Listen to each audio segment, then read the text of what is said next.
Hello mates, welcome back. We have two more stories from Surviving Infidelity. One deals with a man who is concerned his wife is cheating but doesn't seem to be able to admit it. The other is about a woman who keeps fighting to keep her cheating boyfriend, but he seems to have given up the fight. Spelling and grammar errors, courtesy of Reddit. Lol. Don't forget to like and subscribe. This story is titled, It's the Little Things. To start, the wife runs a business and a lot of that business comes from the glorious Facebook. I've seen the messages, they're abundant. Anyways, she was showing me something or going to read something, IDK. Either way, I saw there was a message from a local businessman. I calmly asked, why is he messaging you? She said she didn't know, she hadn't opened it, he's the realtor who worked with her dad to get a house. She read me the message and it wasn't anything at all, it was just weird to me the way she shifted. Like she was nervous it might be more, or that she might not have deleted the previous conversation or something. She just didn't open it and say, here read it. Just seemed like she tried to move so I couldn't see, although that could be my memory of it and just the way I feel. Whether I remember it that way, or whatever, she still didn't open it and hand me the phone. Although at the same time, the situation made me uneasy and I know myself. So, a lot of times if I feel like I might escalate I try to relieve myself from a situation before I get mad. So, she had barely finished reading it and started talking about the subject that the message regarded, and I was walking away. Maybe I was uneasy because I have to be like this. And maybe it was because I still didn't trust it after she read it to me. Maybe the mention of him being the realtor for her dad hit sooner than I realized. I still feel like the appropriate action would have been to open it directly in front of me.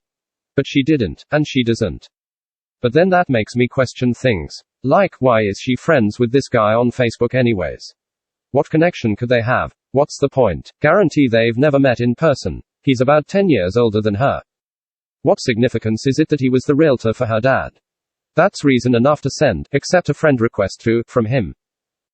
Just seems odd. Seems odd for her to point that out. Seems odd that she's even friends with him. It probably isn't anything really, but it's the not knowing and second guessing yourself. I know I can't ask to see the messages because I know she would have deleted them.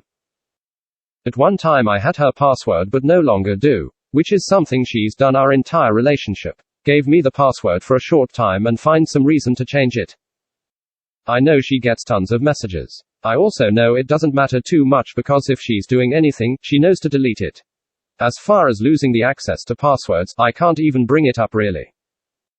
For one, she's got it locked down. She's extremely paranoid of being hacked. Her business is what's important there. She's said I can look on her phone at any time, but really, how well does that work? Are you done yet? Can I have my phone? Looking over the shoulder, she's also said that it's logged in on her computer, which is no longer the case. I just know if I bring it up then she'll get on and delete anything really quick. I suppose I should have brought it up to her right then. Asked to see it, asked her to show me. I just hate that I even have to ask her. That I have to wonder. That at one time I would have thought it impossible, but now find it highly probable, or possible in the very least. Comment 1. Dude, you know you getting played. Why are you staying? You keep coming here for advice, which we give, but you just can't seem to take the hint she is giving you. Let me put it to you in plain English, she don't love you. Highly doubt she ever did pack your stuff and find someone for you. I can understand if you have a kid and afraid of losing that relationship, but you need to grow up and get a pair. You will get hurt even more. Comment 2. You know pride is getting the best of you. Just be honest, tell her this relationship with this guy makes you uncomfortable and can she for your sake just show you the messages right in front of you so you can feel better about their friendship.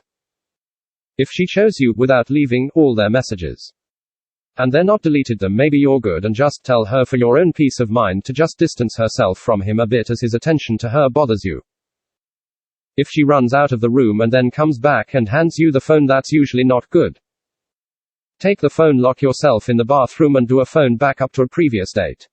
If you don't know how, just Google it or as us on here. This can all be sorted now instead of waiting for something to happen.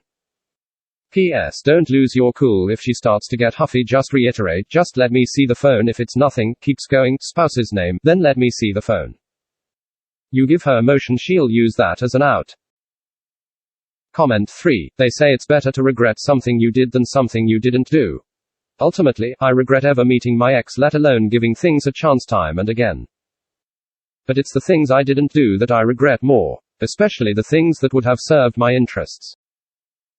Comment 4. She's cheated on you more than once. I'm sure you have your reasons for staying. But if you are staying, it's her responsibility to rebuild trust. She should give you complete access to anything you want. I would take her phone from her hand and read it at any time. Clone the damn thing. I would have completed access to all passwords. Although I would in actuality be divorced. Comment 5.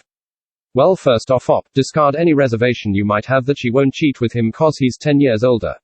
That has never been a showstopper. Second, you are never going to be happy while you have this nagging doubt. Consider buying a VAR. Make sure that you get one with a decent amount of memory. Place it under her driver's seat. That will give you conversations, telephone conversations, and activities in the car.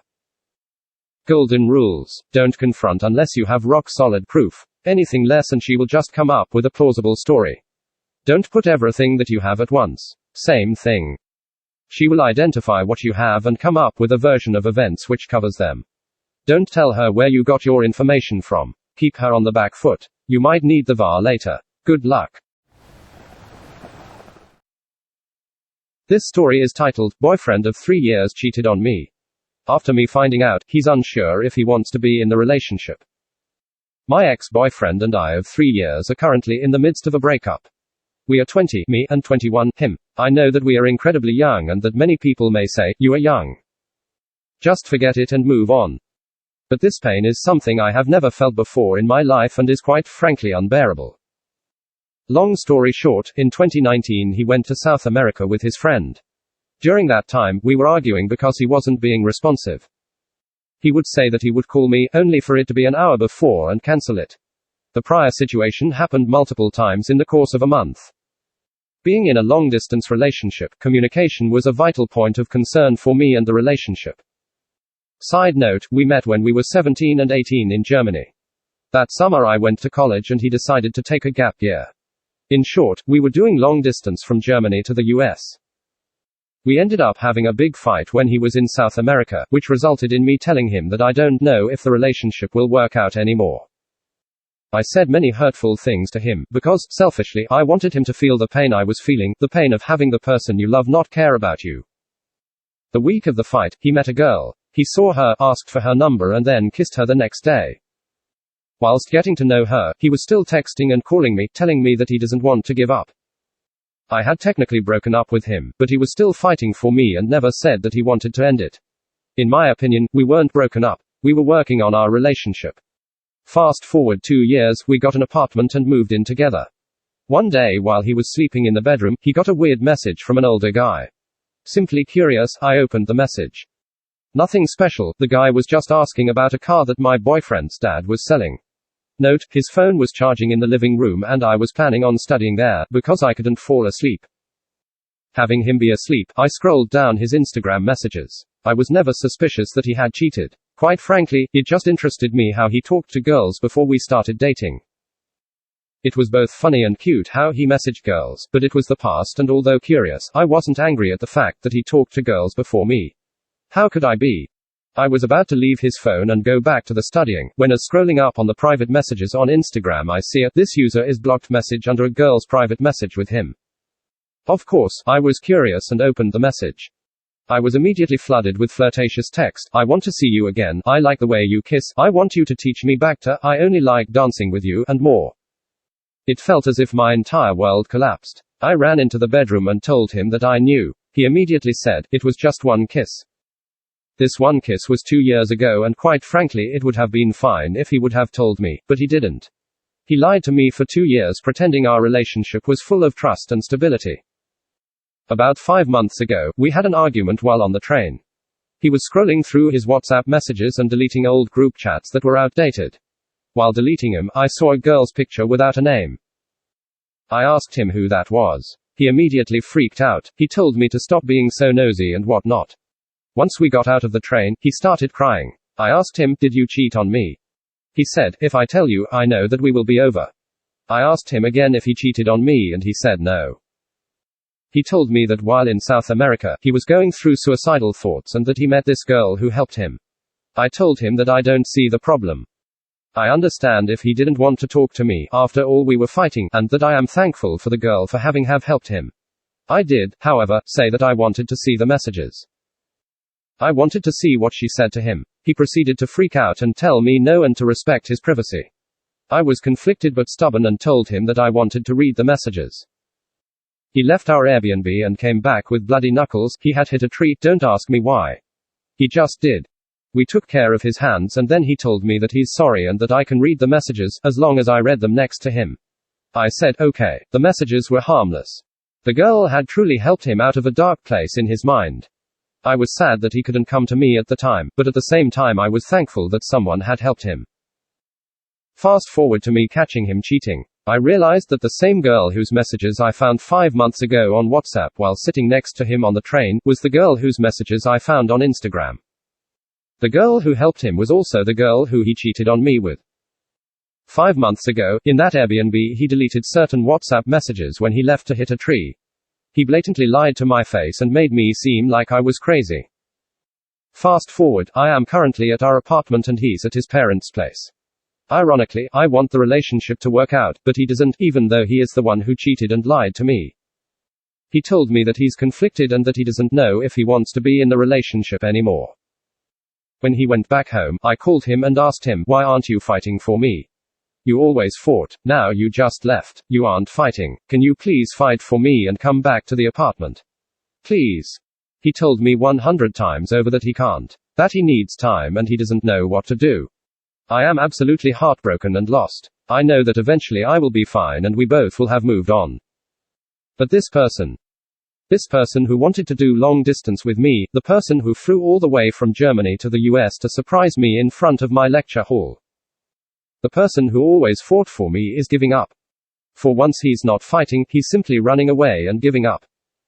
I don't know what I can do anymore. Comment 1. You should decide for him. He's not loyal and you can't trust him. You love the image you've created in your head, but in the real world, that person doesn't exist. You are still young, as you said, and one important lesson you have to learn the hard way is knowing when to move on.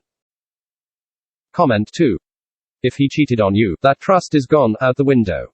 He is shopping and sampling, looking for someone new. Don't play the pick-me game. You deserve better and to be respected, not disrespected. There are better people out there, go find them and enjoy life, not worry about if he is cheating again. The doubt will always be there at some level. Comment 3. My boyfriend of 4 years and I just split 3 days ago. He cheated on me one time over a year ago and we've both worked really hard on fixing our relationship. When he told me he was leaving, I felt like he was giving up on us when I had never given up on him. Sometimes you just have to let them walk away and take that time to work on yourself. Either they'll come back or they won't. Regardless, you are important, and you need to grow and learn who you are without him. A quick rundown of my experience over the last couple of days. Day 1, I was upset and terrified.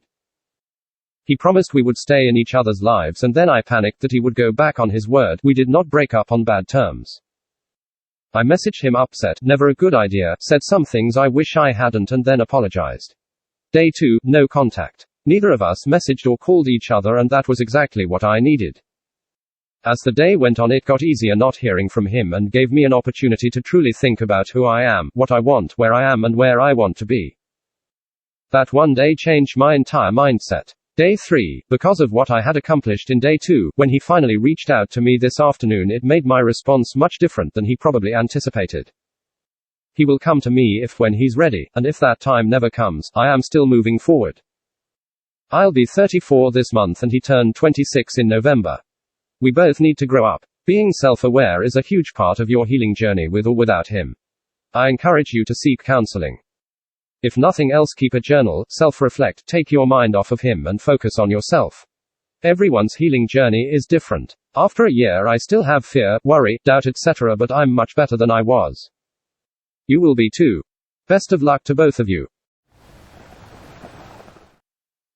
Thank you so very much for listening. Please check out my other videos and like and subscribe.